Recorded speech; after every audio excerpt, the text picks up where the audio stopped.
Me llamo Arturo Mendoza. Tengo 68 años y acabo de tomar la decisión más dolorosa de mi vida: desheredar completamente a mi único hijo. No por capricho, ni por venganza, sino porque él mismo me obligó a hacerlo cuando me miró a los ojos y me dijo con desprecio absoluto: «Papá, tú solo me estorbas en esta vida».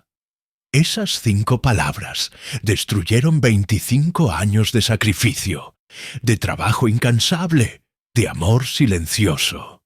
Pero también revelaron una verdad que había estado ignorando durante demasiado tiempo.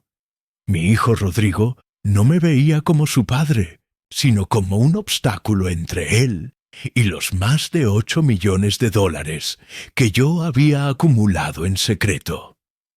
Esta es la historia de cómo un técnico electrónico humilde se convirtió en millonario sin que nadie lo supiera, y de cómo el hijo que iba a heredar toda esa fortuna la perdió por completo con sus propias palabras. Es una historia sobre ingratitud, codicia y las consecuencias irreversibles de nuestros actos.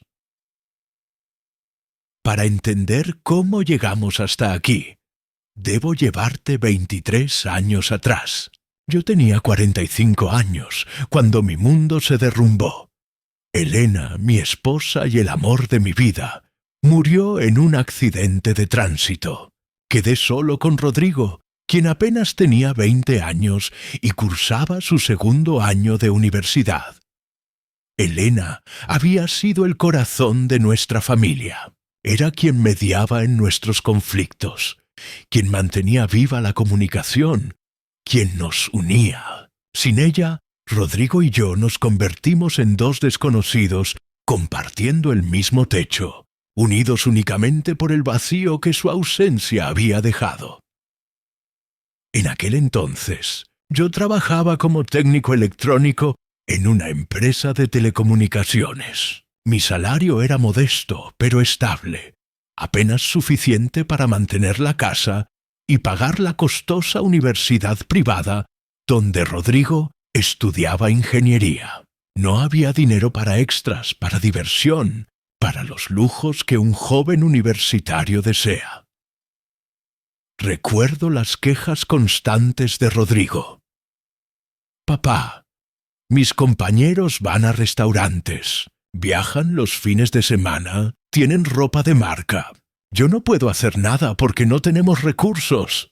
Yo le explicaba que todo nuestro dinero se destinaba a su educación, que cuando se graduara y consiguiera un buen empleo, podría darse todos los gustos que quisiera. Pero él no lo entendía así. Para Rodrigo, yo era simplemente un padre sin ambiciones, que se conformaba con la mediocridad. Lo que mi hijo jamás supo fue que, después de la muerte de Elena, había comenzado a desarrollar una pasión oculta por la invención de dispositivos electrónicos. En las noches, cuando regresaba del trabajo, me encerraba en el garaje durante horas, experimentando con circuitos, creando prototipos, resolviendo problemas técnicos complejos. Al principio fue solo una manera de mantener mi mente ocupada, de no pensar tanto en el dolor de haber perdido a Elena. Pero con el tiempo, mis experimentos se convirtieron en algo más serio. Desarrollé sistemas de automatización para pequeñas empresas, dispositivos de seguridad innovadores, mejoras significativas para equipos de telecomunicaciones. Durante los 4 años que duró la carrera de Rodrigo, invertí cada peso extra que conseguía en componentes electrónicos, herramientas especializadas y libros técnicos. Mi hijo veía estas compras como un desperdicio absurdo. «Papá», me recriminaba, «ese dinero que gastas en esas tonterías, podríamos usarlo para vivir mejor». Yo simplemente le decía que eran cosas necesarias para mi trabajo, ocultándole que esas tonterías eran mi apuesta por un futuro diferente. Cuando Rodrigo finalmente se graduó como ingeniero industrial, yo había perfeccionado 3 inventos que consideraba comercialmente viables. El más prometedor era un sistema automatizado de gestión de inventarios para pequeñas empresas, mucho más económico y eficiente que cualquier cosa disponible en el mercado. Pero tenía un problema monumental. Patentar mis inventos y lanzarlos comercialmente requería una inversión inicial enorme. Necesitaba capital para trámites legales, producción de prototipos y marketing. Y yo no tenía ese dinero. Fue entonces cuando tomé la decisión más audaz y aterradora de mi existencia. Hipotequé nuestra casa familiar, el hogar donde habíamos vivido con Elena, donde Rodrigo había crecido. Arriesgué lo único valioso que poseíamos para conseguir el capital inicial. La reacción de Rodrigo fue explosiva. ¿Te volviste completamente loco, papá? ¿Cómo puedes poner en riesgo lo único que tenemos por esos juguetes electrónicos que armas en el garaje? Su voz temblaba de furia e incredulidad. Le pedí que confiara en mí, que en 2 años estaríamos mucho mejor. Pero Rodrigo solo veía catástrofe. ¿Y si fracasas? ¿Dónde vamos a vivir cuando perdamos la casa? Le prometí que eso no sucedería, aunque en el fondo yo mismo no estaba completamente seguro. Poco después, Rodrigo consiguió su primer empleo como ingeniero junior en una multinacional. Su salario era 3 veces superior al mío. A los 6 meses de trabajar, se mudó a su propio apartamento. «Necesito mi espacio, papá», me dijo. «Además, no quiero estar aquí cuando perdamos la casa por tus experimentos fallidos». Sus palabras me hirieron profundamente, pero entendí que era natural que un joven de 23 años quisiera independizarse. Durante los siguientes 2 años, trabajé como un obseso. Pasaba 8 horas en mi empleo regular y otras 8 en el garaje, perfeccionando prototipos, contactando posibles inversores, buscando clientes. La hipoteca de la casa se volvía cada vez más difícil de pagar y mis ahorros se evaporaban rápidamente. Rodrigo me visitaba ocasionalmente, siempre con la misma pregunta cargada de escepticismo. «¿Cómo va tu negocio de inventos, papá?» Yo respondía con optimismo forzado, aunque la realidad era que estaba al borde del colapso financiero. Entonces ocurrió el milagro. 3 años después de haber hipotecado la casa, conseguí mi primer cliente importante. Una empresa de logística que compró 50 unidades de mi sistema de automatización. No era una fortuna, pero era la validación que necesitaba. Más importante aún, ese cliente me conectó con un inversionista tecnológico que vio potencial en mis otros inventos. Me propuso formar una sociedad. Yo aportaría mis inventos y conocimiento técnico. Él pondría el capital y la experiencia comercial. Así nació Tech Solutions. En el primer año vendimos 500 unidades. Al segundo año 2000. Al tercer año éramos una empresa de 15 empleados, con ventas anuales superiores al $1.000.000. Durante todo este crecimiento explosivo, mantuve un perfil absolutamente bajo. Seguía viviendo en la misma casa modesta, conduciendo el mismo automóvil viejo, usando la misma ropa sencilla. No quería que Rodrigo supiera lo bien que me estaba yendo hasta estar completamente seguro de que el éxito era sostenible y permanente. Mientras tanto, Rodrigo progresaba en su propia carrera. A los 28 años ya era supervisor en su empresa. Ganaba un salario excelente y vivía en un apartamento moderno en el mejor barrio de la ciudad. Cuando me visitaba, siempre hacía comentarios despectivos sobre mi estilo de vida. «Papá, ese automóvil es una vergüenza. Esta casa necesita renovación urgente. Los muebles parecen de museo». Yo le respondía que estaba cómodo con lo que tenía. Lo que no le decía era que cada peso extra que ganaba lo reinvertía en la empresa para maximizar su crecimiento. En 2012, Tech Solutions se había transformado en una empresa de 50 empleados, con ventas anuales de $5 millones. Fue entonces cuando mi socio me hizo una propuesta que cambió todo. Una multinacional quería comprarnos por $15 millones. Mi parte serían $7,5 millones, pero decidí no vender. En lugar de eso, le compré su participación por $3 millones y me convertí en el único dueño de la empresa. ¿Por qué rechacé esa fortuna? Porque intuía que Tech Solutions tenía potencial para ser mucho más grande. Y tuve razón. En los siguientes 5 años, la empresa creció hasta tener 200 empleados y ventas anuales de $20 millones. Mi patrimonio personal superó los $8 millones entre acciones, propiedades de inversión y ahorros.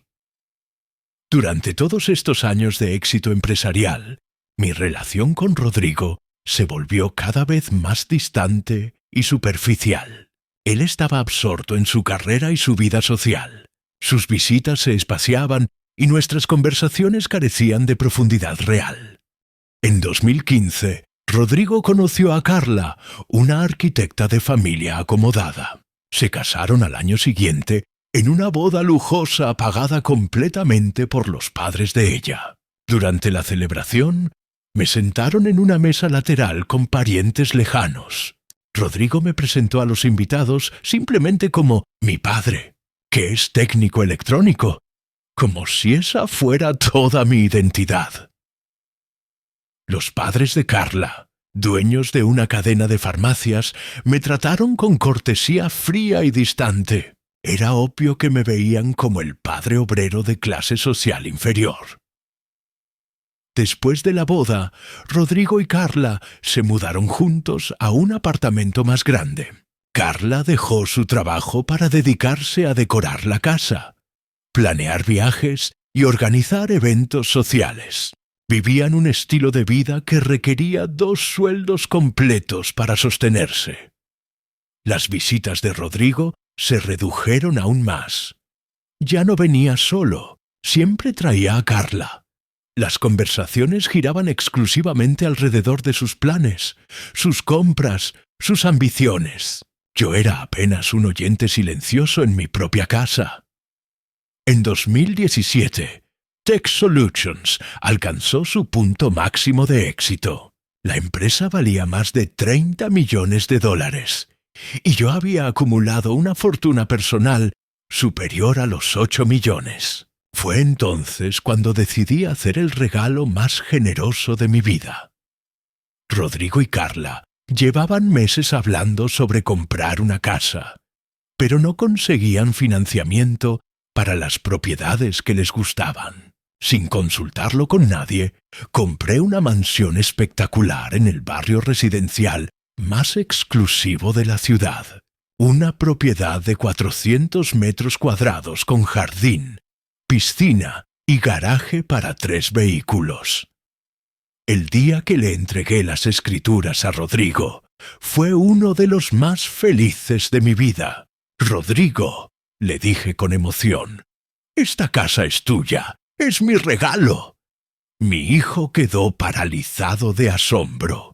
«Papá, esta casa debe haber costado una fortuna inmensa. ¿De dónde sacaste tanto dinero?» «Ahorré durante muchos años, hijo. Hice algunas inversiones exitosas. Lo importante es que ahora es tuya».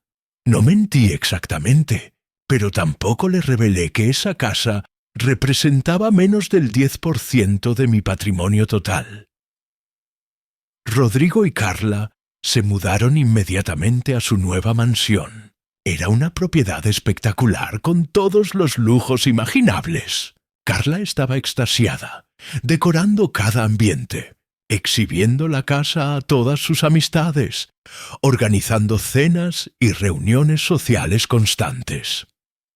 Durante los primeros meses, Rodrigo me invitaba frecuentemente a almorzar. Estaba genuinamente agradecido y orgulloso de mostrarme cada detalle de su nuevo hogar. Papá, me decía, gracias a ti tenemos la casa de nuestros sueños. No sé cómo agradecerte lo suficiente. Su gratitud me llenaba de felicidad profunda. Sentía que finalmente había podido demostrarle mi amor de una manera tangible y significativa. Pero gradualmente las invitaciones comenzaron a espaciarse. Rodrigo y Carla desarrollaron una vida social muy activa, llena de cenas con amigos, reuniones de negocios y viajes de fin de semana. Ya no tenían tanto tiempo para el padre solitario que vivía en su casa modesta. Un año después de haberles regalado la mansión, Rodrigo me hizo un comentario que me marcó profundamente. Papá, ¿nunca pensaste en mudarte a un apartamento más pequeño? Esa casa donde vives es demasiado grande para una sola persona. La sugerencia me sorprendió. Le expliqué que esa era la casa donde había vivido con su madre, donde lo había criado, donde guardaba todos mis recuerdos más preciados. Sí, papá, pero es mucho espacio desperdiciado. Podrías vender esa casa, comprarte un apartamento compacto y con la diferencia hacer un viaje o comprarte cosas que necesitas. Unos meses después, entendí el verdadero motivo detrás de su sugerencia. Rodrigo y Carla habían comenzado a tener problemas económicos serios. El estilo de vida lujoso que llevaban era insostenible, y sus 2 sueldos ya no alcanzaban para mantener la mansión, los viajes frecuentes, las cenas en restaurantes caros y la ropa de marca. Papá, me dijo durante una visita, ¿no tendrías algún dinero ahorrado que pudieras prestarme? Tenemos algunos gastos importantes este mes. Le presté $5,000 sin hacer preguntas. Un mes después pidió 3,000 más. 6 meses después, otros 8,000. Durante el año siguiente, le presté más de $30,000 que nunca me devolvió. Para mí, era dinero que podía permitirme perder, pero me preocupaba la tendencia peligrosa que estaba observando. En 2022, cuando cumplí 65 años, tomé una decisión trascendental. Era hora de revelarle a Rodrigo mi verdadera situación financiera. No podía seguir ocultándole indefinidamente que su padre era millonario. Contraté a un contador privado para organizar todas mis finanzas y diseñar un plan de herencia estructurado. La idea era que Rodrigo recibiera el 20% de mi patrimonio cuando yo cumpliera 70 años, otro 30% cuando cumpliera 75 y el 50% restante cuando yo muriera. Era una manera de asegurarme de que aprendiera a manejar grandes cantidades de dinero gradualmente. El día de mi cumpleaños número 65, después de almorzar juntos, le pedí a Rodrigo que se quedara conmigo a solas. Le conté toda la historia completa. Los inventos en el garaje, la hipoteca arriesgada de la casa familiar, la formación de Tech Solutions, el crecimiento exponencial de la empresa, las ventas millonarias, las inversiones inmobiliarias. Todo. Rodrigo me escuchó en silencio absoluto. Cuando terminé, se quedó callado durante varios minutos interminables. Finalmente habló. «Papá, ¿me estás diciendo que eres millonario?» «Sí, hijo, y todo esto está destinado a ser tuyo algún día». Su reacción no fue la que yo esperaba. En lugar de alegría, gratitud o asombro positivo, vi en sus ojos algo que me perturbó profundamente. Cálculo frío, evaluación matemática, planificación estratégica. ¿Cuánto dinero tienes exactamente? Fue su siguiente pregunta. Más de $8 millones. ¿Y cuándo voy a heredar ese dinero? La pregunta me golpeó como un puñetazo. No hubo un «gracias papá por trabajar tanto». No hubo un «no puedo creer que hayas construido todo esto». Solo la pregunta sobre cuándo recibiría el dinero. Le expliqué el plan de herencia gradual que había diseñado. Rodrigo escuchó las cifras con la concentración de alguien que está haciendo cálculos mentales complejos. «Papá», me dijo cuando terminé, «¿por qué no me contaste esto antes? Podríamos haber planificado nuestras vidas de manera completamente diferente». Había enojo evidente en su voz. Enojo porque le había ocultado información que él consideraba que le pertenecía por derecho. En las semanas siguientes, noté un cambio dramático en la actitud de Rodrigo. Sus visitas se volvieron más frecuentes, pero también mucho más interesadas. Las conversaciones giraban constantemente alrededor de Tech Solutions, mis inversiones y mis planes financieros. También comenzó a traerme propuestas de inversión, ideas de negocios, sugerencias sobre cómo hacer crecer mi patrimonio más rápidamente. Todo su interés renovado en mi vida giraba exclusivamente alrededor del dinero. En julio de ese mismo año, apenas 4 meses después de haberle revelado mi fortuna, Rodrigo me hizo una propuesta que me dejó helado. «Papá, Carla y yo estuvimos pensando, ¿por qué no vendes tu casa y vienes a vivir con nosotros?» Los argumentos que usó sonaban considerados superficialmente. Yo estaría acompañado. Tendría quien me cuidara si me enfermaba. No estaría solo. Pero algo en su tono me hizo sospechar que había motivos ocultos. Además, continuó, si vendes tu casa, ese dinero se puede invertir mejor. Carla conoce oportunidades de inversión inmobiliaria que rinden mucho más que tener una propiedad sin uso productivo. Ahí estaba la verdad desnuda. No querían cuidarme. Querían que liberara el capital atrapado en mi casa para que ellos pudieran ayudarme a invertirlo. Rechacé la propuesta firmemente, pero Rodrigo no se dio por vencido. Durante los meses siguientes, insistió repetidamente con diferentes argumentos, pero siempre terminaba sugiriendo que vendiera mi casa. En diciembre, la situación empeoró dramáticamente. Rodrigo y Carla habían estado gastando dinero descontroladamente como si ya fueran herederos multimillonarios. Renovaron completamente su mansión con muebles carísimos y electrodomésticos de última generación. Compraron un automóvil nuevo para Carla. Ahora que sabemos que el dinero está asegurado para el futuro, podemos permitirnos vivir mejor, me explicó Rodrigo cuando le pregunté sobre esos gastos excesivos.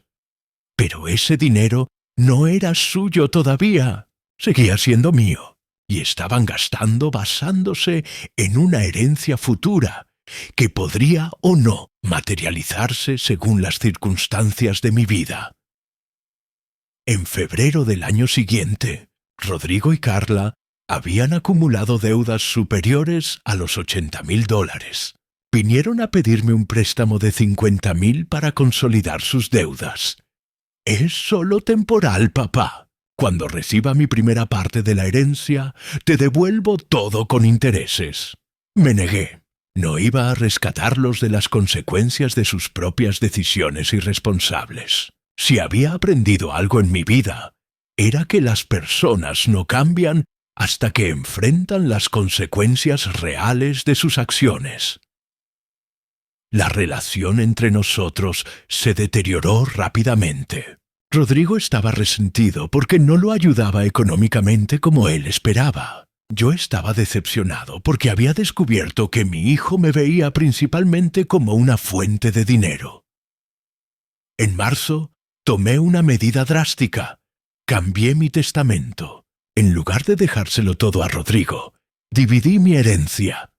40% para él, 30% para obras de caridad, 30% para crear una fundación educativa. No le conté sobre este cambio. Quería ver si su actitud mejoraba por cuenta propia. Lamentablemente, su actitud no mejoró. Al contrario, empeoró significativamente. En octubre, Rodrigo me hizo una propuesta que me dejó sin palabras. Sugirió que me mudara a un hogar de ancianos. Vas a estar mejor cuidado, vas a tener compañía de gente de tu edad. Argumentaba, por supuesto, si me mudaba al hogar. Podría vender mi casa y ese capital se podría invertir para generar más rendimientos. Otra vez la obsesión con que yo liberara capital. En diciembre de ese año, las cosas llegaron a un punto de quiebre definitivo. Rodrigo y Carla habían hipotecado la mansión que yo les había regalado. Habían contraído una deuda de $200,000 sobre una propiedad que les había entregado completamente libre de cargas. Ahora no podían pagar las cuotas mensuales de la hipoteca y el banco les había enviado una intimación. Tenían 30 días para ponerse al día o comenzaría el proceso de ejecución hipotecaria. «Papá», me suplicó Rodrigo, «esta es nuestra última oportunidad. Si no nos ayudas, vamos a perder la casa. Es la casa que yo les regalé, Rodrigo. Si la pierden es porque ustedes tomaron decisiones financieras desastrosas». «Entonces, ¿nos vas a dejar que perdamos la casa?» Su voz temblaba de furia e incredulidad. «Yo no los voy a dejar perder nada. Ustedes se van a dejar perder la casa por haber sido completamente irresponsables». La discusión fue explosiva. Rodrigo me acusó de ser egoísta, tacaño, mal padre. Yo le respondí que él era irresponsable, manipulador, interesado únicamente en mi dinero. En marzo del año siguiente, lo inevitable ocurrió. El banco ejecutó la hipoteca. Rodrigo y Carla perdieron la mansión. Tuvieron que mudarse a un apartamento pequeño, vender el automóvil de Carla, cancelar sus tarjetas de crédito y reducir drásticamente su nivel de vida. El día que perdieron la propiedad, Rodrigo vino a verme. Estaba furioso, desesperado, consumido por el resentimiento. «Papá», me gritó, «espero que estés contento. Por tu culpa perdimos la casa». «No perdieron la casa por mi culpa, Rodrigo. La perdieron porque se endeudaron irresponsablemente basándose en dinero que no era suyo. Tú podrías haber evitado todo esto con solo firmar un cheque.